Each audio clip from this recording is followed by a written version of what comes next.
Bonjour à tous, je vous retrouve pour une nouvelle vidéo, la dernière review de l'année 2021, puisque la vidéo de la semaine prochaine, je vous spoile déjà, ce sera une vidéo où je vous présente en fait, enfin où je vous montre, où je vous remontre mes jeux préférés de l'année 2021. Alors, pas qui sont sortis en 2021, puisque c'est ma première année moi en cartomancie, mais des jeux que j'ai achetés en 2021 tout simplement. Voilà, donc du coup, dernière review de l'année avec l'oracle du chaman mystique de Colette Baron-Hyde, assez connue dans le milieu. C'est mon premier jeu de cet auteur, ça sera pas le dernier, clairement. Et là, elle était en collaboration avec Alberto Villoldo et Marcella Lobos. On est aux éditions Vega, avec un très gros coffret, comme vous pouvez le voir. C'est un coffret à 29,90 €. Hop. Alors, il se présente comme ça. On a d'abord un carton. Alors, je sais que certains, ça les embête et ils ne le gardent pas ou alors ils le mettent de côté parce que le remettre à chaque fois, l'enlever, ça les embête. Moi, je trouve que ça fait partie du plaisir d'utiliser son oracle que de le déballer. Pas forcément de le remballer, mais voilà. Donc ensuite, on a une boîte avec un aimant. Et on a une première tirette pour le livre et une deuxième tirette pour la boîte. Voilà, alors je vais mettre tout ça de côté. Alors la boîte, on peut lire « Les légendes racontent qu'à l'époque où le temps et le langage n'existaient pas, il y avait les symboles sacrés. » Alors, tac, tac. Donc on va d'abord regarder le livre. Alors généralement, déjà d'un point de vue esthétique, je trouve ça dommage quand l'illustration de la boîte, l'illustration du book, c'est tout pareil. Là pour le coup, je sais pas pourquoi ça me dérange pas. Mais c'est vrai que les cartes sont tellement belles qu'il y aurait largement eu de quoi faire, quoi. Mais voilà, c'est pas dérangeant, je trouve, sur ce jeu. Donc on a un livre en dur en fait, c'est pas un livret, c'est vraiment un livre au niveau de la couverture. Je sais pas si on se rend bien compte sur la vidéo. Seul truc que je trouve dommage, vous voyez les couleurs, vous n'avez pas encore vu les cartes, mais c'est qu'à l'intérieur c'est en noir et blanc. Et ça aurait fait la touche finale parfaite, que ce soit en couleur. Mais bon, c'est pas non plus trop grave. Alors, on a une petite table des matières. Un message de l'auteur. Une introduction. Alors, je vais lire juste le premier paragraphe. Pendant des millénaires, des hommes et des femmes d'une grande sagesse ont cherché à comprendre les rouages du destin. Ceux qui pouvaient regarder dans le passé et entrevoir l'avenir, voir la beauté et le but dans le caractère illusoire et aléatoire de la nature, étaient considérés comme des prophètes et des voyants. Donc là, évidemment, elle vous parle un petit peu des chamans, de la loi de la synchronicité, la double mission de l'oracle. En fait, les chamans étaient des oracles, puisqu'on allait les consulter pour connaître notre avenir, pour être conseillés, etc. Comment travailler avec les cartes? Alors, petite précision, c'est un jeu de 64 cartes. Donc le prix est plus qu'abordable, puisqu'on a un super beau coffret et beaucoup de cartes. Ensuite, on a des tirages. Il n'y a pas grand-chose en tirage. C'est les tirages basiques, en fait. C'est pas... Voilà. Et ensuite, on a donc les cartes avec une grande illustration. Donc, du coup, le numéro et le mot-clé ou le nom de la carte se retrouvent directement sur l'illustration. Et ensuite, on a la signification, l'interprétation et la stratégie.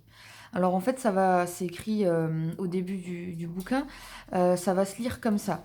Vous pouvez lire la signification, qui est une description un petit peu de la carte et du mot-clé. Et ensuite, si vous avez la carte à l'endroit, vous lirez l'interprétation et si vous avez la carte à l'envers, vous lirez la stratégie. Moi, j'ai eu beaucoup de mal au début avec ça. Je me suis rendu compte il y a pas si longtemps pourquoi. En fait, quand j'ai appris la cartomancie, je me suis dit: «OK, les cartes à l'envers, pour l'instant, on va oublier».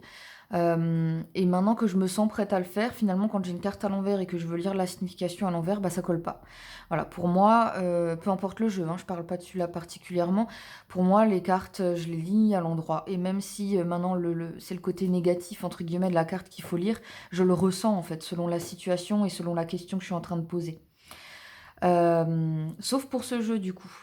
Je sais pas pourquoi, mais en fait, au début, j'avais du coup du mal à comprendre, les textes. Je lisais, ou que l'interprétation ou mais la stratégie finalement, je la lisais quand même et je trouvais que ça collait aussi. Enfin, j'ai eu beaucoup de mal. Aujourd'hui, je peux vous dire que oui, effectivement, il faut lire la signification plus l'interprétation ou la signification plus la stratégie. Mais ça a été un long parcours pour moi de vraiment, arriver à comprendre ça et à vraiment coller avec les textes, du bouquin. Voilà. Après, ça, c'est toute une question de ressenti, donc voilà, à vous de voir, hein. Donc voilà, et on a ça pour toutes les cartes. Parfois, les textes sont voilà, un peu plus gros. Et puis, à la fin, hop, 64 cartes, 63 et la 64e, voilà. Et donc, on a à propos de l'illustratrice. Et ensuite, on a à propos de chaque auteur, 1, 2 et 3. Et voilà.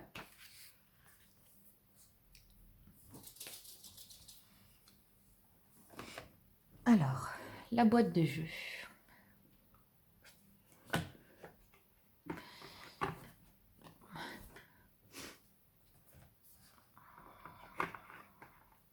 Alors au dos, on n'a rien de particulier. On retrouve aussi ce paysage au dos du bouquin, un tout petit. Et donc, on a les cartes.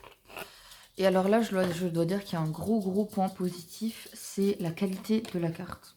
Vraiment, c'est impressionnant. Elles ont un fini mat, elles sont toutes douces. Et je ne saurais même pas vraiment comment dire, mais déjà, elles sont super épaisses, quoi. Si toutes les cartes pouvaient être comme ça, ce serait magnifique.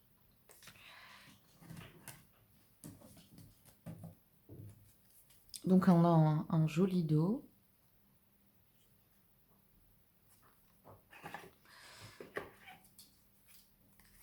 Hop. Et puis je vous laisse du coup admirer les cartes qui ne sont comme d'habitude pas dans l'ordre. Les couleurs en fait sont magnifiques.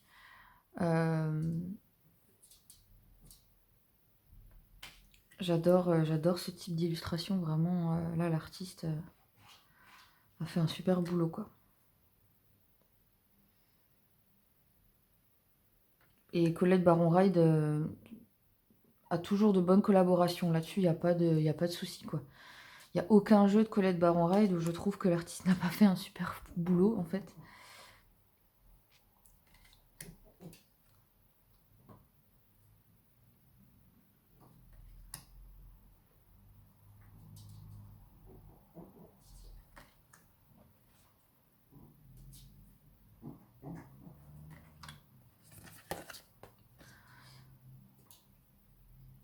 Au niveau utilisation, ce jeu, il peut tout à fait être pour du développement personnel. Il peut complètement être pour de la divination aussi. C'est un jeu que j'aime beaucoup utiliser pour tirer une carte le matin.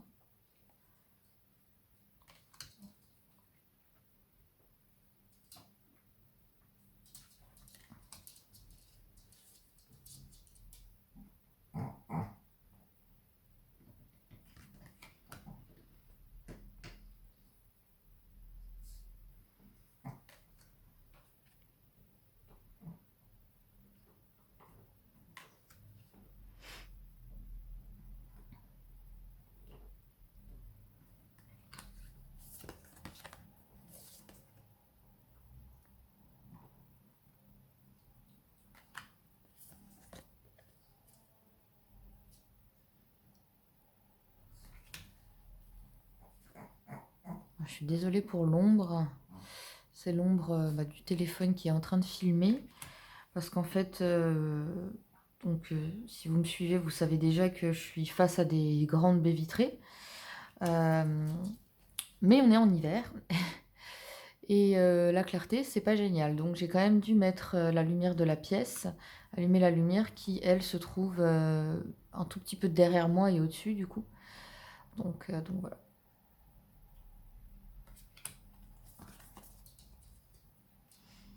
Alors comme d'habitude, vous avez en description de la vidéo un petit mot en fait sur chaque auteur, sur l'illustratrice du coup aussi. Chaque vidéo est faite comme ça, hein. Vous avez encore des infos dans la description. Et puis je présente aussi mes jeux sur Instagram. Le lien est aussi à la toute fin de la description. Et je les présente d'une manière un petit peu différente. Donc ça peut être aussi intéressant en complément de la vidéo. Je les sors pas forcément toujours en même temps. Donc il se peut que maintenant par exemple ce jeu soit sorti sur YouTube mais que je ne l'ai pas encore présenté sur Instagram, ça ne saurait tarder.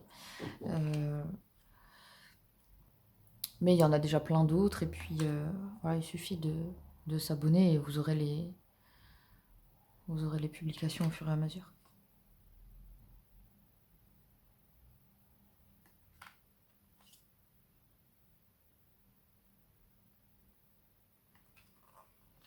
L'image rend pas tout à fait bien, je dois vous le dire.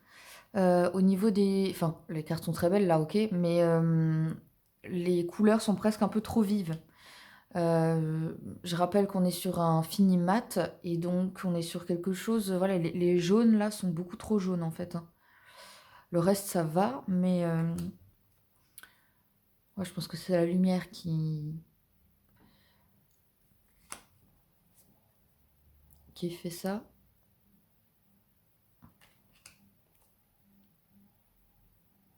Ouais, c'est pas jaune vif comme ça, hein.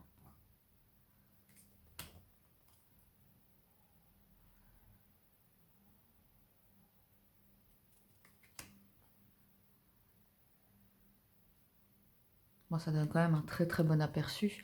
Je sais que moi, j'achète jamais un jeu avant d'avoir regardé au moins une ou deux reviews.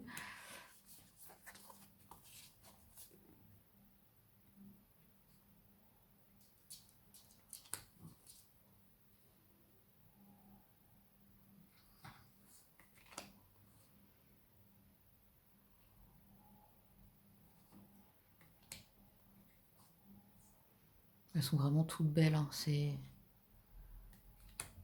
Alors celle-là, je sais pas si on va voir grand-chose. Ouais, si, en fait, on ressent bien le fait que c'est très flou. On a l'impression que l'image, elle est un peu en profondeur, en fait, qu'il y a un voile dessus. C'est vraiment comme ça. Non, ça rend bien pour le coup.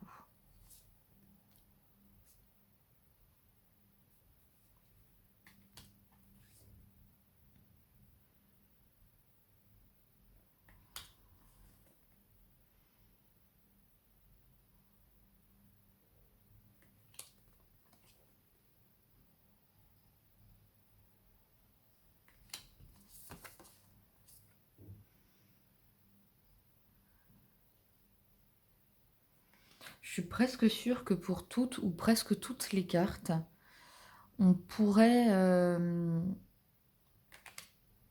comment dire, les trier en fait et en faire 4 suites comme les suites du tarot avec les quatre éléments. Faudrait que je m'amuse à faire ça une fois, tiens, pour voir. Pour être intéressant.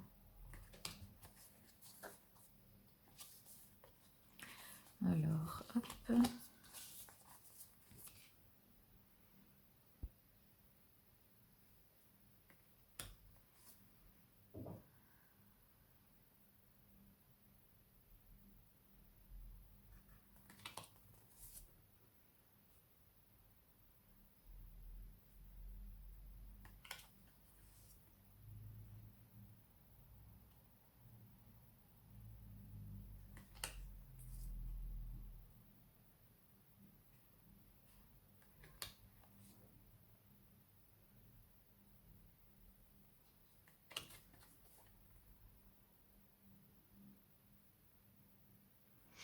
Voilà pour les 64 cartes. Allez, ça fait un petit quart d'heure qu'on est ensemble. On va tirer une carte. Les textes sont pas trop longs, donc je vous lirai pas du coup la stratégie, hein, le mot de la carte à l'envers, à moins qu'on tombe sur une carte à l'envers. Comme ça, vous pourrez voir un petit peu ce qui se dit.